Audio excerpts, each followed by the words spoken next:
The association rule has its actually origin in 1993 by one famous work by Agarwal, Imlinsky, and they and Swami.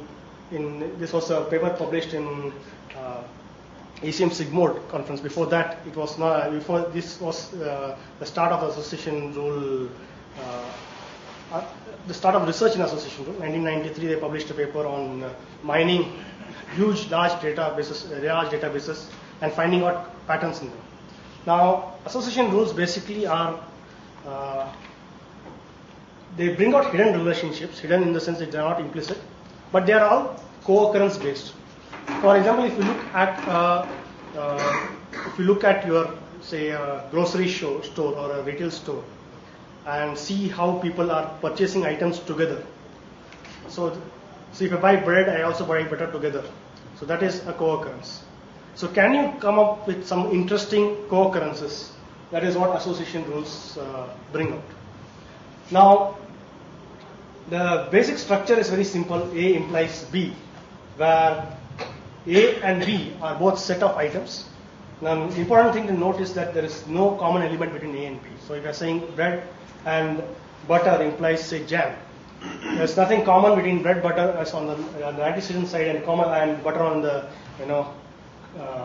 the consequent side. There's nothing common between them. There is the items are not one item which occurs in the antecedent cannot occur in the common, and they are mainly characterized by two measures which are called support and confidence. The support is basically the strength of the rule in the database. So it basically is the probability that if you look at a rule like bread and butter, the probability that both bread and butter will be purchased. If you're seeing it now, why is it important? Because if the strength is very less, say about 1% or 0.1%, then it doesn't make sense for me to actually look at the rule. However, if the strength is if it is high, then it means that there is something that this pattern is somewhat strong, and this people have been purchasing the same kind of people have been purchasing exhibiting the same behavior time and time again. So can I do something about it behavior? So that is what support tells you. On the other hand, confidence tells you basically is that if a person purchases bread, how likely is the person? With what assurance can I say that a person is also likely to purchase butter? So given the antecedent, how likely will the consequent is also true. So that's what is said here. It is support confidence of 80% means that if a person has purchased bread, then I am sure that 80% of the times he will purchase butter also. So bread and butter go together 80% of the time. I'll just briefly touch upon how you get these association rules without going into the details of them. Basically, it is a two-step process. The first step is to find out all frequent patterns, frequent item patterns, right?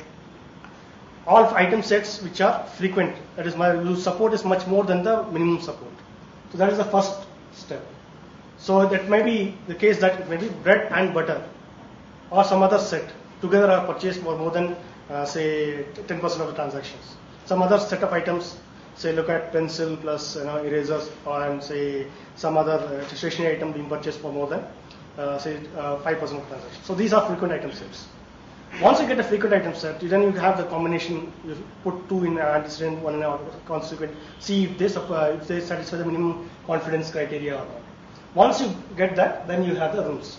So these two steps takes place through various. There are various methods for doing that. The most famous being the a priori algorithm, which basically used a very simple rule. But the key point here is this is a massive search through the database, wherein you are searching each and every transaction. You're not going to do any estimation. So it is a complete search, and the parameters of the rule are exact. So if you are saying that if it is 80% confidence, 80%, it means that there is 80% confidence in that. It is not an estimation of any sort. Another important thing is that if you have 2 or 3 algorithms which will give you association rules, all the algorithms will give you the same results, same set of rules. So you can't evaluate an algorithm based on what result it gives, unlike classification rules or any other kind of rules, wherein you get different. If one decision tree if you have clustering, if you have k-means, then it might give a different cluster than other. When you evaluate this, how it performs on future data. But in this case, all algorithms will give you the same set of rules. So how do we evaluate it? It's basically all demands on input, output, memory, and computation. So how much, in some cases, it will take a single pass through the database to, some algorithms will take single pass, some might take multiple passes, some might use more memory, and so on. The last point is very important, which is where the entire problem starts, is basically it's a very high degree of automation. Basically, you give only two things, the support threshold and the confidence threshold, and then let the algorithm search through the database, give you the rules. Because of that, you have very little user interaction. The user is not able to guide the algorithm through its various stages, and that leads to many problems. The rule immensity problem, which can be split up into two parts, which are interconnected, which is the rule quality problem and the rule quantity problem. Now, the rule quantity problem is basically that very large number of rules are described. Now, this was the first study by Sergey Brin of Google fame, Motwani and others in Stanford University, 1997, when they looked at on census database, US census database, and they got about 23,712 rules. Of course, if you change the parameters of the rule, you will get different sets of rules. Okay, so given the same parameters, they got some 23,712 rules. Now, obviously, I don't think anybody will sit and wade through 23,712 rules to find out which is the one which is more novel, which is the one which will be more actionable.